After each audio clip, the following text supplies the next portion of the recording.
Welcome to the nextTalk podcast. We are a nonprofit passionate about keeping kids safe online. We're learning together how to navigate tech, culture, and faith with our kids.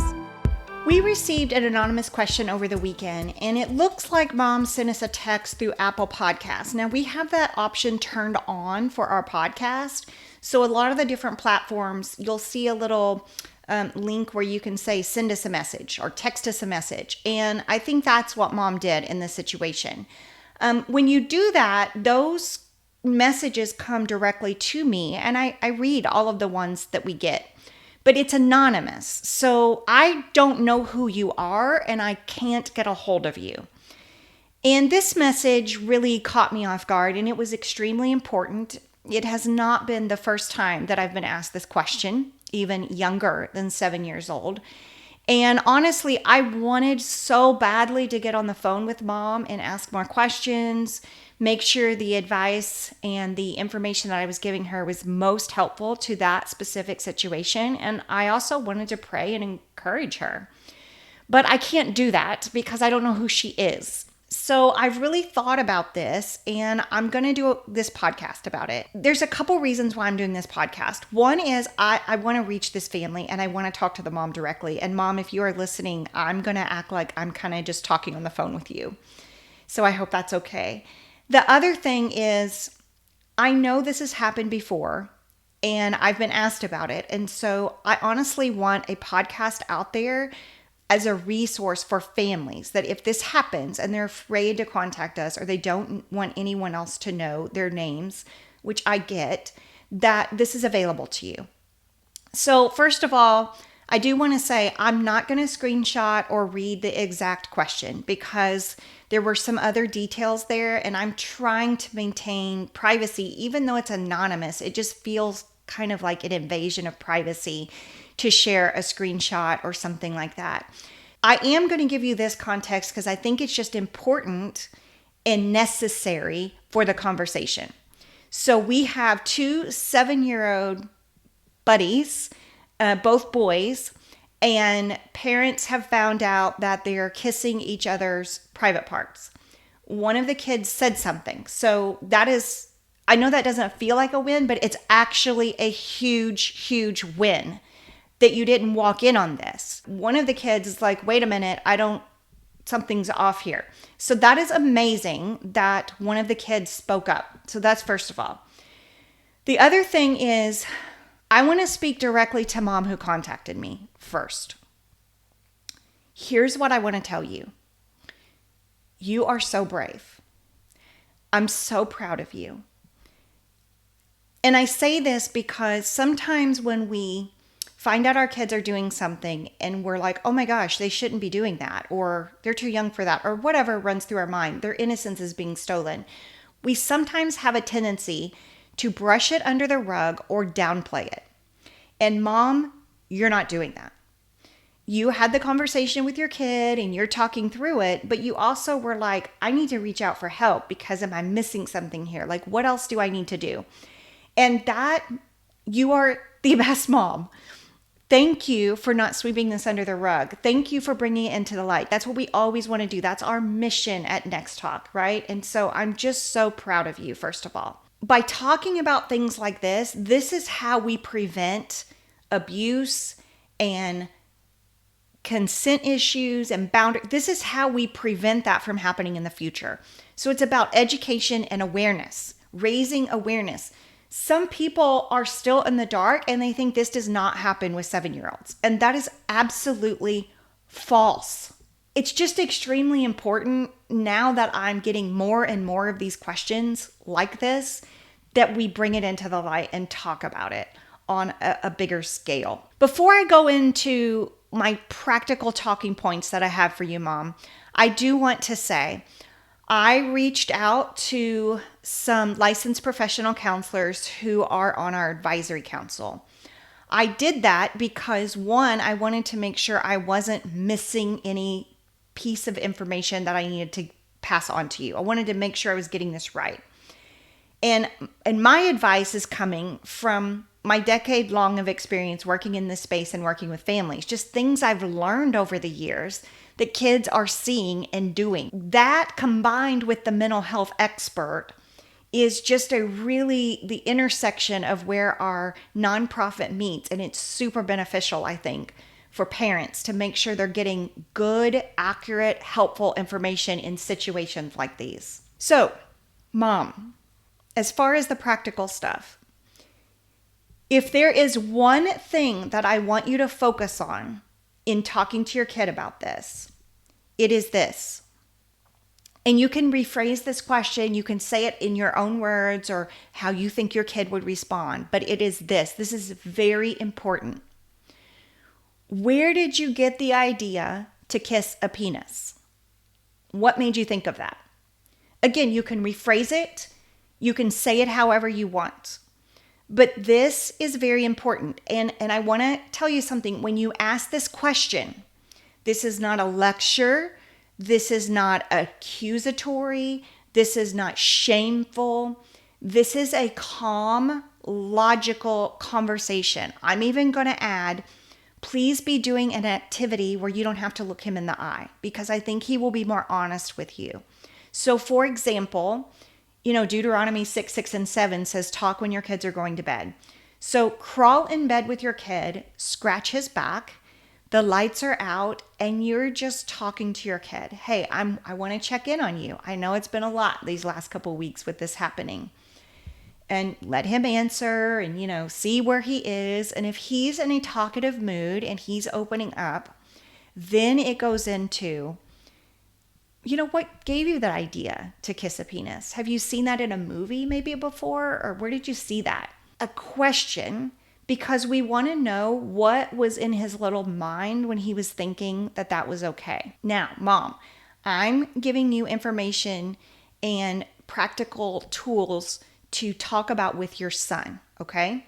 I want to step out of that for a minute, and I want you and I to have a conversation about why this question is so important, okay? This is not information that you're going to give to your son, but I want you to understand why this context is so important, because I really want you to dig into the root of what happens here. I'm just going to be really honest with you, and I would tell you this if I were on the phone with you, okay? This is mom to mom. From all the families who I've helped over the last decade, I think 3 things may have happened here in the background to lead up to this, okay? These are the 3 things that are most likely to have occurred. And I'm going to do 1 and 2 first, because I think they're most likely to have occurred. 1 is your kid or the other kid saw pornography. If I had to bet, this is 100% what happened. But I don't know, okay? So the other thing is your kid or the other kid may not have seen porn, but another kid did, and they told your boys about it. So your son and his friend about what this other kid had seen on a screen. Okay? This is a very likely scenario. This 1, your kid or the other kid saw porn. 2, they were told about porn by another kid. These 2 scenarios are most likely what happened in this situation. And now they're acting out that idea that pornography put in their minds. If I had to bet, this is exactly what happened, okay? Now, I'm going to give you a third option that is going to sound scary to you, but it's important that you are aware, right? Because we have to be aware. We can't be afraid. We can't parent what we don't know. The third thing is, I'm concerned that maybe somebody else has inappropriately touched your son or the other buddy. And we just need to make sure there's no abuse happening. Now, you're not going to, again, this is you and me talking. This is not you talking to your son. This is you and me, mom to mom. When you're talking to your son, it's very calm, logical, open-ended. Just where did you get the idea? Did you see this in a movie? What made you think to do this? That's all you're going to communicate to your son. But I am telling you the reasons why this question is so important to ask your son, okay? I'm giving you the insider information, mom to mom, about why we want to ask this question and dig into the why. We have to get to the root of what caused this. because that is going to be the real prevention piece in all of this. And we don't want this particular situation to impact how he is going to view his sex or his sexuality in the future. We don't want this to be defining something for him. And so it's very important that we push into this space and have some conversations. Now, when I reached out to our counselors, one of them gave me great advice, and I actually want to read it to you. And I asked her if I could because it was so good. I don't want to butcher it. Here's what she said. You always want to create the healthiest, most repairing narrative around the situation because that is what they will carry moving forward. And it also protects them from shame. So whatever narrative that is in your kid's brain right now through this conversation and experience is what they're going to move forward with. And we need to make sure that is healthy and positive and not shaming. That is so, so important. Another tip from a counselor. Also, maybe you want to say, help me understand what kissing is. Can you describe it to me? Because we do need to gather more context about what happened and how far of a biological response the boys had in this situation. So I think that is extremely important too. And you can use words like help me understand. What we're getting there is just help me define what you mean when you say kissing. So that's important too. Now, there's a couple things that I want to remind you of as you're having these conversations with your son. One of our other counselors reminded me of this, how important this is.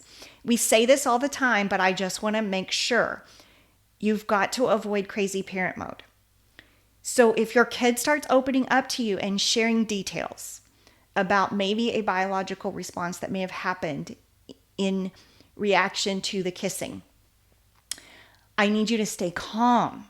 I need you to not yell at your kid. Your kid doesn't know. Your kid doesn't know. He's learning about his body right now. He has no idea that this is right, wrong, crossing a boundary. He doesn't know. And so be very gentle with your son. Watch your facial expressions. I know for me, I have to really practice that. I call it the mom filter. I just have to stay calm and make sure my face isn't saying a reaction that I'm mad or upset or anything like that. And so, again, this is helpful if you're scratching his back at night because then he can't see your face. Or you're driving to practice and it's just he and you can talk and he can't really see your reaction. Spaces like that work really well for the kid to open up, but for you too to hide your maybe facial expressions if you're bad about that. The other thing is love your kid unconditionally. Again, he's learning. He doesn't know. So don't shame him. Don't be accusatory. Don't say things like, what were you thinking? And if you did say things like that, if you're like, well, I already did that, you know what I'm getting ready to say here if you followed nextTalk for any amount of time. Circle back and apologize. I'm sorry that I said that to you. I'm upset that you're living in a world where this is something you guys think about. It just shouldn't be at 7 years old. But I'm not mad at you. You were opening up to me and then I just went ballistic and I realized that is not the right response and I shut down all communication. So you can circle back and apologize if you need to. But we've got to get your kid talking about what happened.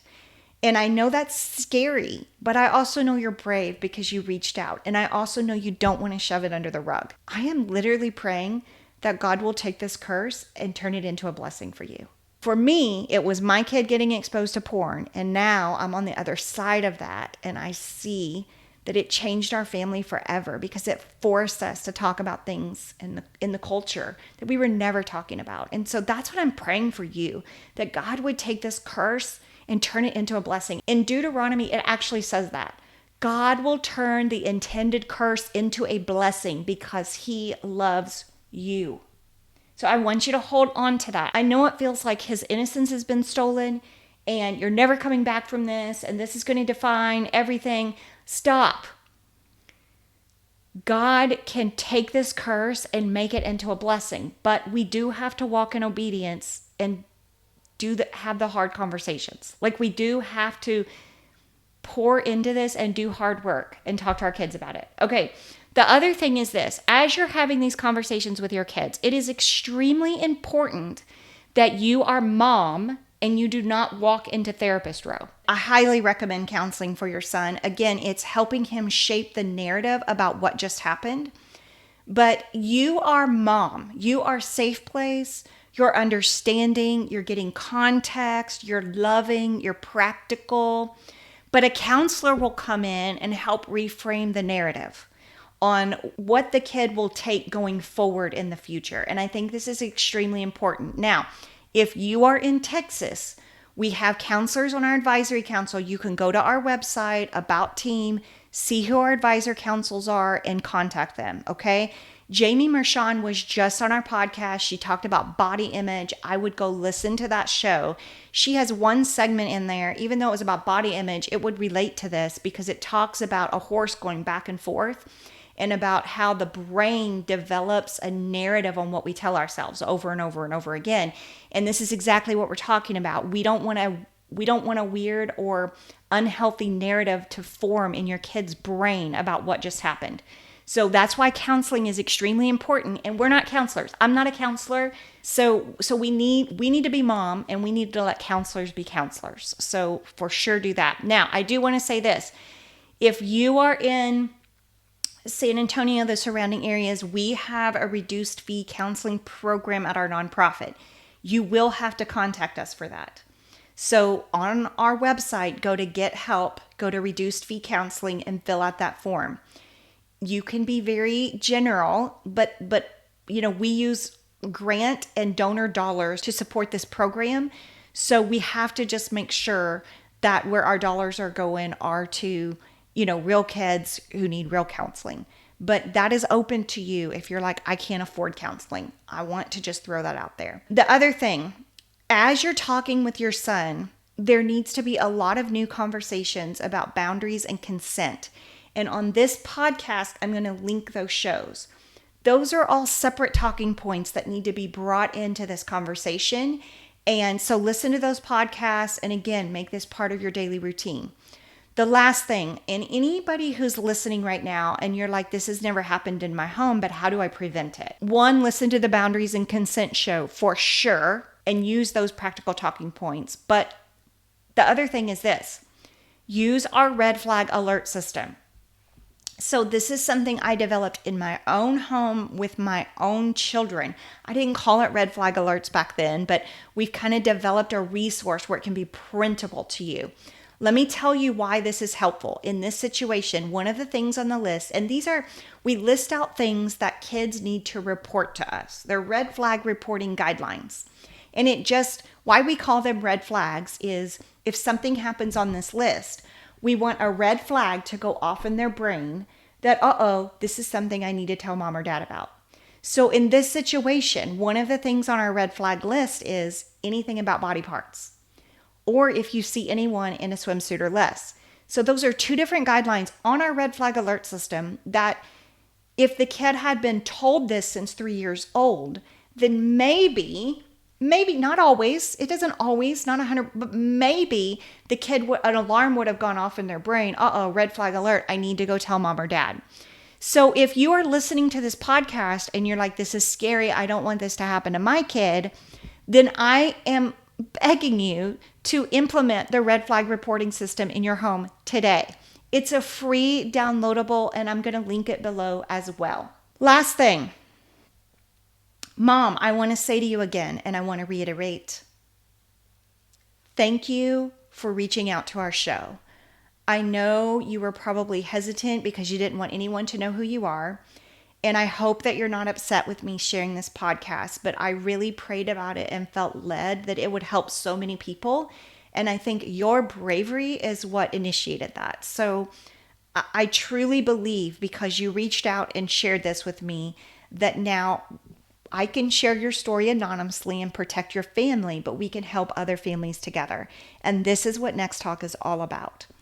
But if I were on the phone with you right now, what I would say is, can I pray with you? And so I just want to do that right now on the air. I know it's kind of weird, but I would do it on the phone with you. And I can't talk to you directly, and so I want to do that now. Dear Lord, we love you so much, and I praise you and thank you for this sweet family and this sweet little boy and his friend.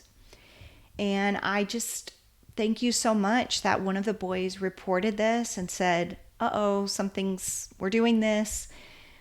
Man, what a win. And I don't know if that was your conviction in that little boy. I don't know if that was just awareness or prevention pieces that his parents have taught him. I don't know, but thank you, Lord, for bringing it into the light. And thank you for this brave mom who reached out, who said, this happened. Can you help? I feel like I'm missing some more deeper conversations here. Dear Lord, I pray specifically right now for these two little boys. I pray that you give them courage to talk to their mom or dad, to talk to a therapist. Dear Lord, I pray that you take this curse and you turn it into a blessing for these boys, that it's something they will look back on as a learning experience and something that drew them closer to their parents.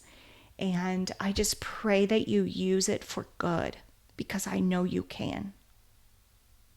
We love you so much. We thank you for your wisdom. Dear Lord, thank you for your wisdom when I don't know what to say. You've given me the words to say. I pray this for these parents right now, that if they don't know what to say or how to phrase a question or how to ask it, I pray that you give them wisdom. We love you and we thank you.